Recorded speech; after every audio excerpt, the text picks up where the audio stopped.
buy that for $1.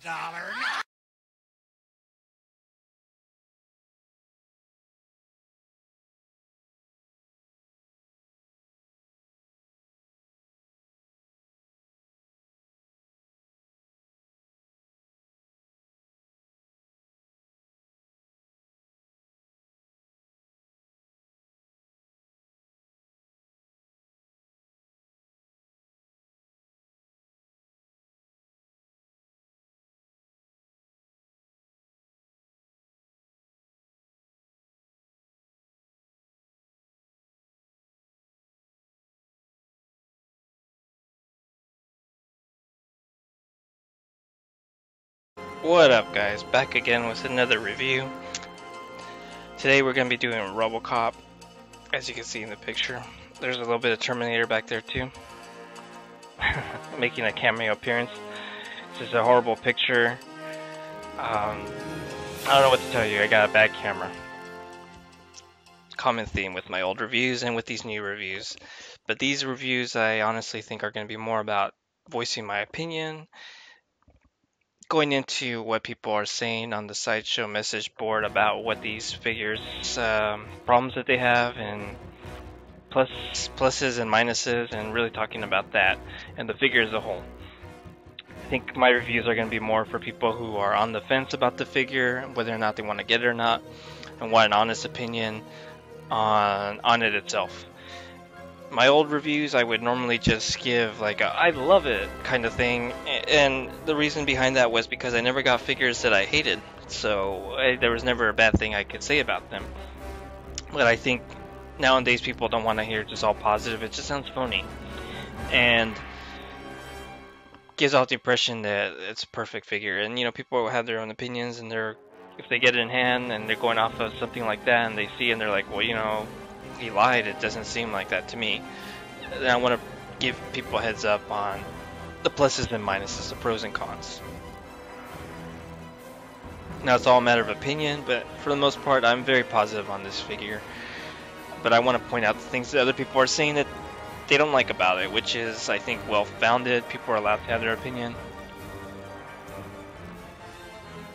And you know, to you, you may dislike it a little bit more than me, or you may be like me on board and love it.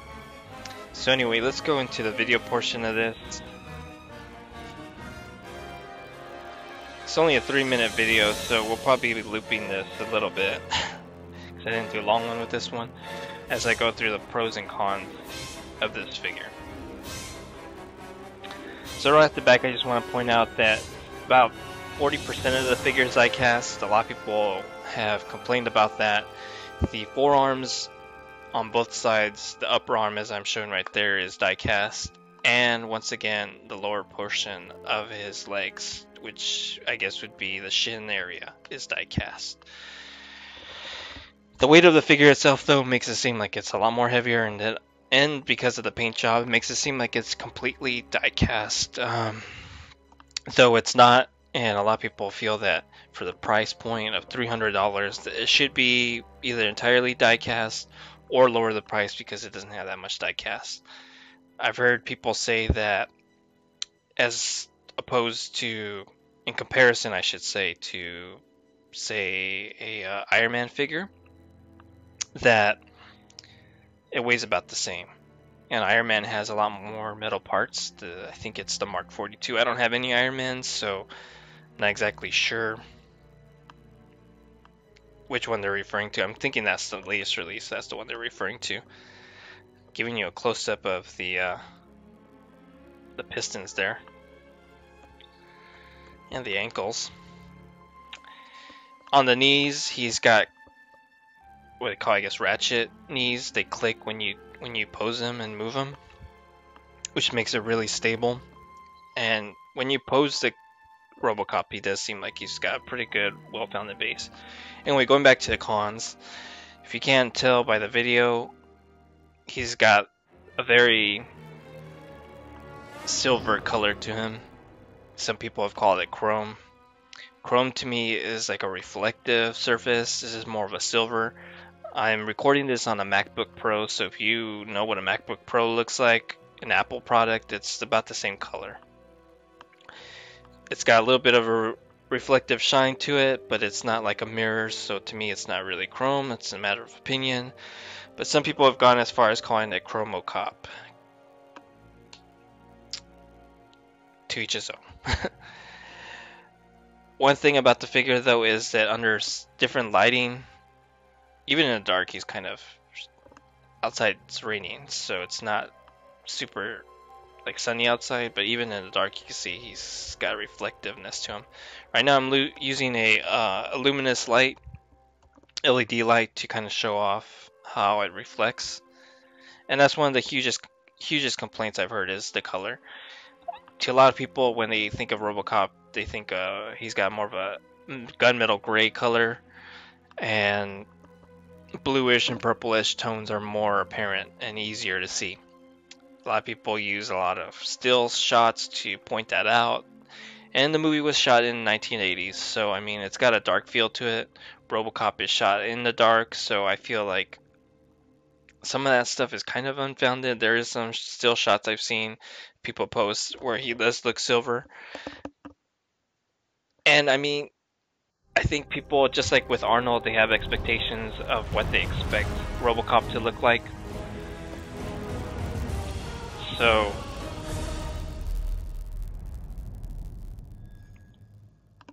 I don't know. I kind of agree with it. I guess it's the accurate color.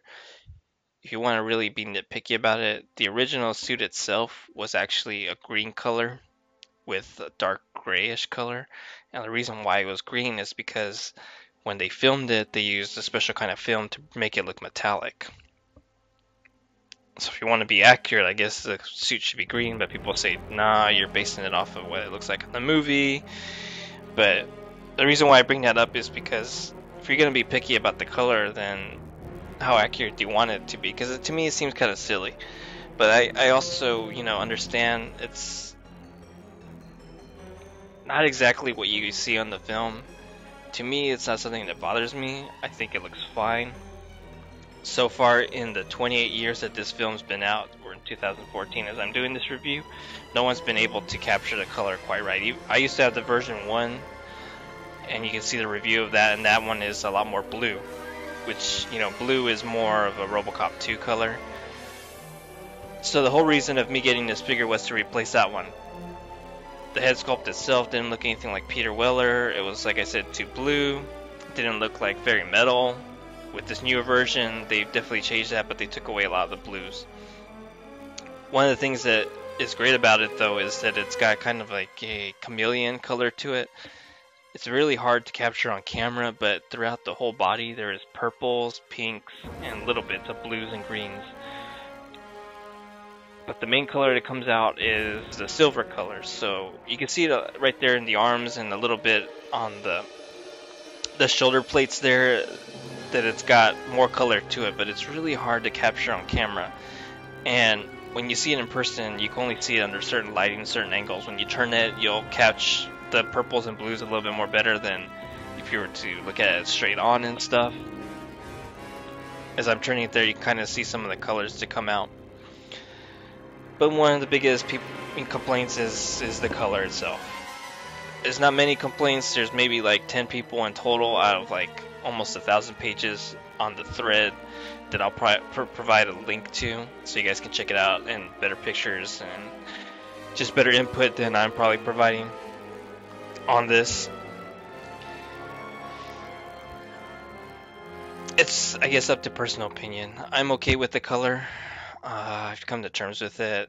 You either accept it or you just return it and wait another 8 years for another RoboCop. In 2015, they'll be releasing a battle damage RoboCop with Peter Weller's actual likeness, not just the faceplate. And people are asking whether or not they're going to dim down the color on it. But from the prototype pictures, it doesn't look like they will. So once again, it's going to be another issue once that comes out. Despite it having probably an amazing sculpt, people will still find something wrong with it. Nothing's ever perfect. If it wasn't the color, then someone would complain about something else. What are you going to do? But like I said, it's all personal taste. Another complaint that people are giving is that the hand itself, because it has joints in it, and it comes like this, and you can kind of do it like that, kind of like an Iron Man figure, is that it doesn't hold the gun very well. We'll go through some of these pictures of Robocop with flash, different lighting situations. Anyway, it doesn't hold the gun very well. So solution to that is to put some kind of blue tack. That blue tack is like stuff when you post a poster. You can get it at an art store and it just sticks on and you can stick it off without, like, not like tape where it's kind of ruins the poster. That's a solution to it. Just posing it correctly as you put the gun into the hand is a way to do it too. But it gets to a point, I guess, I haven't really honestly tried it too much, where if you kind of bump it, the gun will fall out. So you're provided with two guns on this figure, a metal one, a die-cast one that goes into his leg because the leg opens up. I forgot to do that in the video. And a plastic one which goes in his hand. Another shot of Robocop looking pretty shiny. In these photos I'm using a flash and a light. I don't know if you can see on camera, but there's a light on me, which was on the whole time while I was shooting it. So it's really bright on him, this is in low lighting, no flash, just the light that I got shining on me to capture my face on camera. So under different lighting circumstances, Robocop can be more movie accurate, or he can just be pretty shiny, which he pretty much is, I guess. Not reflective, but pretty shiny. Very, very bright, I guess would be the word I would use. Another thing that people don't like about it is that his skin texture is actually a very dark brown, like he's got a really heavy tan. Peter Weller is known to be a person who's tan, but he's more of an orange color. But Robocop himself never had the tan skin. Someone pointed it out to me, which is something I never noticed, is that he's actually a very pale color, very white, even though the actor himself isn't. And the reason behind that is because Peter Weller is like dead, so a dead body's gonna have very pale skin. So yeah, they, I guess, got that wrong. It's a trend with Hot Toys. They always, you can see on Arnold there, I don't know, maybe my head's blocking it, but he's got kind of a tan too. For some reason, I don't know what it is, but Hot Toys cannot do pale skin ever. I've never seen a figure that's been white, pale white. Even Alfred, who's an old man, he's got pale skin. They even put a tan on him. So it's a problem with Hot Toys. It's something they just seem to not be able to nail. And with Robocop, it's something that bothers people. So it's really up to your personal taste whether it bugs you or not. If you got a bright light on him, it's kind of doesn't make it look as tan, but yeah. In this shot, you can see in his joints that he's got rubber. Another thing that bothers people is that Hot Toys tends to use rubber a lot.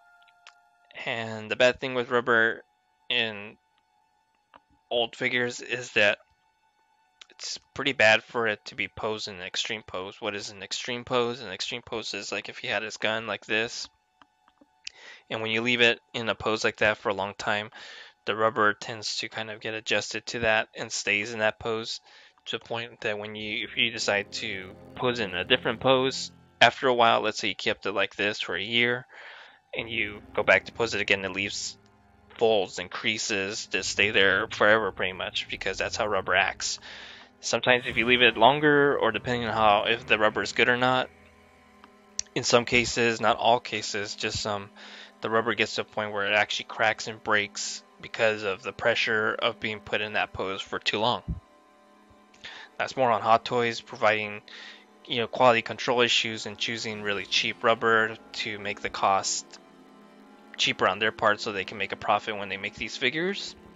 And they've been criticized a lot for that. A lot of sideshow freaks on the message board always groan when they hear that they're going to be releasing a figure with rubber.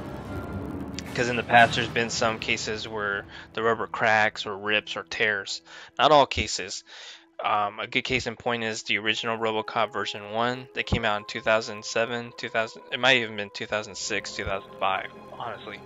Version I used to have, still holds up pretty good. There's no cracks as far as I know. I don't have the figure personally anymore. I sold it a couple years back, but I did have him in an extreme pose and I never had any problems with it, and I had him like that for a year.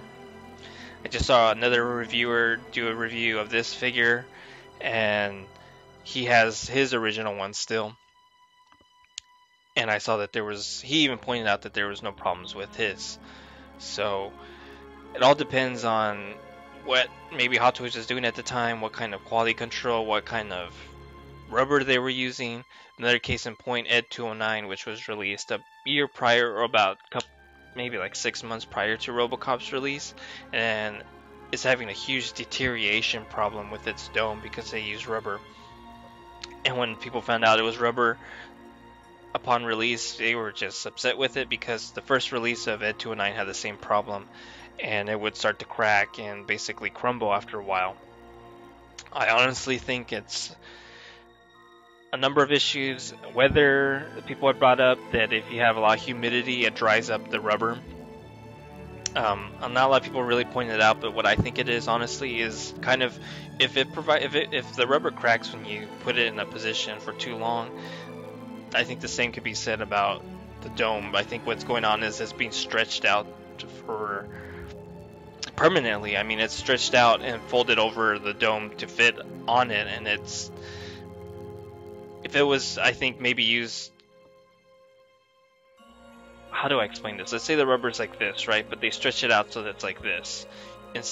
If they instead did a rubber that was like this without stretching it out and just trimmed it, probably wouldn't have that problem. The only thing with that is that a lot with like suits like Man of Steel, when you put excess amount of rubber on something, then when you pose it, it's got folds and stuff. So maybe that would probably be an issue also. So it's a thing that they should just stop doing, especially with Ed 209. If they ever release another one, which I hope they don't, it would be really unfair to fans. They got 2 versions already, and then they come out with a 3rd version with the problem fixed. What I think would have been proper is if they used like what you use on speakers, that kind of like mesh, material to kind of replicate that. Or other people have said plastic, which probably would have been a good replacement for that and wouldn't have had that same problem.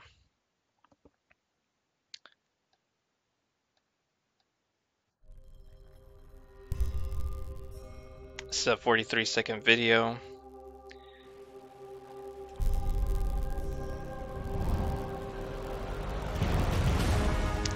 Showing the figure one last time. I guess another con would be the base. Some people have been complaining about the base. Well, with the feet, that it scratches the base, so you gotta be careful with that when you're posing the figure. Keep that in mind, guys. So that's another complaint. Oh, I'm showing some of the accessories, I guess, in this video. And well, we can get into the pros, I guess. Well, what I personally think is the pros with this figure. This is all my opinion. Everyone's got an opinion. If you go to a Sideshow thread, you can hear everybody's opinion on there and what they think about this figure. Some of the pros I think with this is the sculpt. They nailed it. It looks like Peter Weller, even though you're just capturing his mouth. In the next release they come out with next year, the Battle Damage one, we'll see a more probably huge, more actual likeness of it. But as far as what we get just for this version of the mouth, it's pretty dead on. Well, Luchador, how can you say that? Well, I had the original one. That looked nothing like him. Even though they were trying to kind of capture Peter Weller, they didn't want to get in any lawsuits, so they didn't nail it too bad, too close. But this one is an officially licensed figure with him signing off on it, so they nailed the sculpt really good. I personally like the diecast. Some people don't. I think it adds a lot more weight to it. It makes him feel like almost like the whole figure's diecast, even though only 4 parts of him are. It's my first figure that has diecast. Some could easily argue that it's not something you need for this figure, and it would have cut the cost, but I think it's another added little perk. I agree, you don't need a lot of the gimmicks on it, like you could just skip out on it, but it adds a little bit more extra like to the figure. It just makes it seem more like a more more valuable, expensive piece. I had the original one, and that one was all plastic. And with that one, I gotta admit, it just felt hollow and empty and cheap. With this having more weight to it, it just feels more better. So I say that it's weird because the diecast could be a plus and minus. It's got its, I don't know. I could live with it or live without it, but I think adding the diecast makes it more heavier, makes it seem like a better piece altogether. Posability. You could pose them in most of the iconic poses from the movie, but they're not. It has limitations as well. One of the bad things about it is that, let's say if you're posing his arm, you can pull out the arm, and it has this like pipe in it, a rubber pipe, and it's fully exposed, and it just looks like the arm is completely detached in some places when you do that. Same with the legs, but you can put them in some pretty extreme poses for the most part. Consult your manuals so you make sure not to break it though.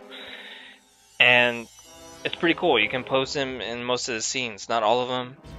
For example, there's this one scene where he goes into the drug factory to get Rodiker and arrest him. He does this famous scene where he puts his hand up, he's got his gun out.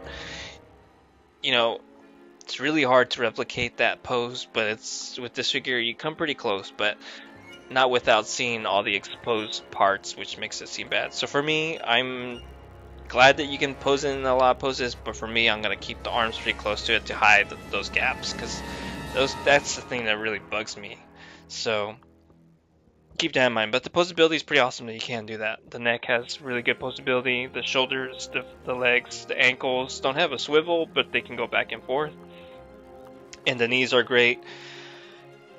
You just got some pretty good options for posability. We talked about the weight. I think it makes it more better. It's heavier.